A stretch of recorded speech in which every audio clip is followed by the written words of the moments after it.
Buenas, amo curiosos, y bienvenidos un día más a un nuevo vídeo del canal. Os agradezco a todos que forméis parte de esta aventura y de construir nuestro conocimiento, el vuestro y el mío.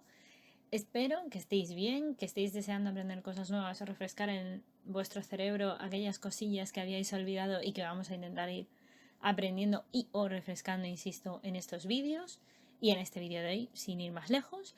Y ya sabéis, por aquí os dejo las redes sociales donde encontrarme y siempre podéis leer cosillas que pongo y demás cosas. También tenéis el correo. Bueno, me podéis localizar de mil formas, estoy disponible para vosotros. Y dicho todo esto, comenzamos con el tema de hoy.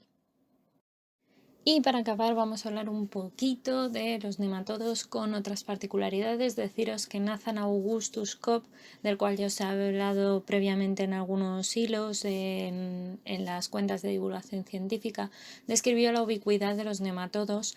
Y bueno, también deciros que hay especies que no habíamos mencionado porque no es muy difícil abarcar todos los grupos de nematodos parásitos, pero sí que es verdad que la anhidrobiosis, por ejemplo, que produce el Ditylenchus dipsaci del nematodo del ajo o de los tallos, es el que permite sobrevivir durante años en una condición de sequedad. De hecho, en este tipo de plantas puede vivir con ese tipo de sequedad y son nematodos que carecen de órganos respiratorios diferenciados. Esto es una cosa interesante porque los adultos que viven como parásitos intestinales son principalmente anaerobios y en ellos falta de hecho el ciclo de Krebs y el sistema de los citocromos, pero todos pueden utilizar el oxígeno si está disponible.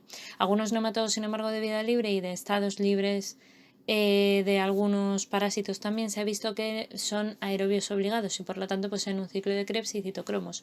Así que en cualquier caso lo que llama mucho la atención es que no poseen un sistema respiratorio bien desarrollado, como digo, en esta especie. Cosa que, como comento, en otros sí que ocurre.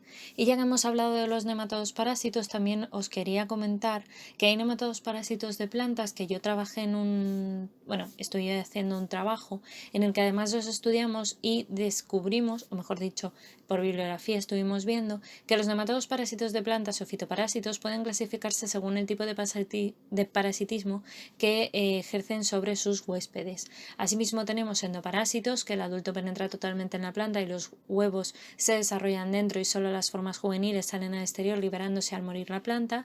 Se alimentan por tanto por los sincitios alimenticios, es el caso del Meloidogine, que es un género interesante. El semiendoparásito sería aquel que el adulto se fija profundamente a la planta hospedadora, dejando parte del cuerpo expuesto al exterior, y la puesta se libera hasta el suelo, y es allí donde eclosionan los huevos de este parásito. Se alimentan por esos sincitios alimenticios y algunos ejemplos serían los géneros Globodera, Heterodera o Pratylenchus. Otro tipo de clasificación es el ectoparásito sedentario, que introduce solo la cabeza en la planta y no suelen desprenderse salvo para la reproducción y realizan así la puesta directamente en el suelo. Es el caso de los géneros Paratylenchus y Ratylenchus.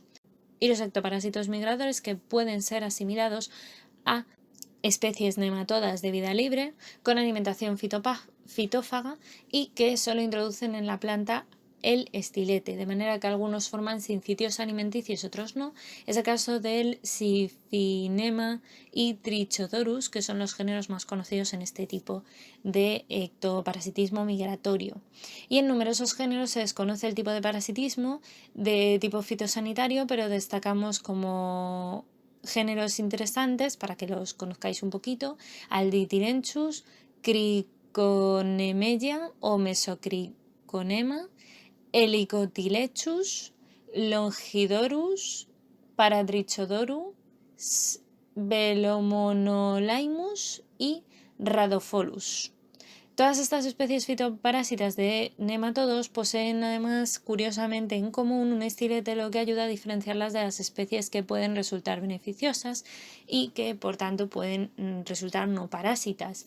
Existen también, sin embargo, especies que poseen estilete y no son fitoparásitas, es decir, hay algunas que no cumplen esta norma o no es una cosa excluyente.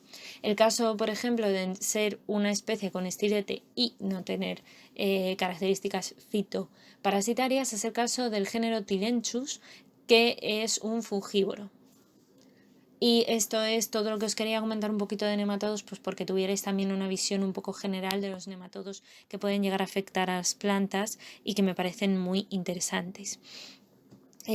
Aunque ya os digo que el número, o sea, el género de los parásitos y de los nematodos, así como de otras especies, son muy amplias y muy difíciles de abarcar, independientemente de que os hiciera 1500 vídeos. Ya habéis visto que de parasitología vamos por este vídeo, que es el 26, y podríamos hacer infinitas más, pero bueno, yo creo que ya os he jactado bastante, y eso que he intentado reducir todo lo posible las visualizaciones desagradables, pero bueno, para que tengáis un poquito, insisto, de conocimiento también de parásitos que afectan a plantas, aunque ya en botánica seguramente os podré contar algo más cuando nos metamos en mayor profundidad.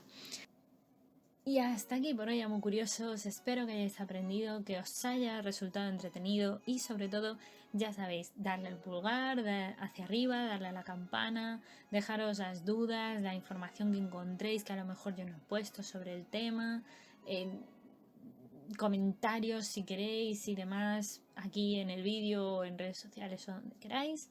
Y nada, pues simplemente espero que esta pieza de Lego os haya ayudado a construir un poquito más vuestro conocimiento.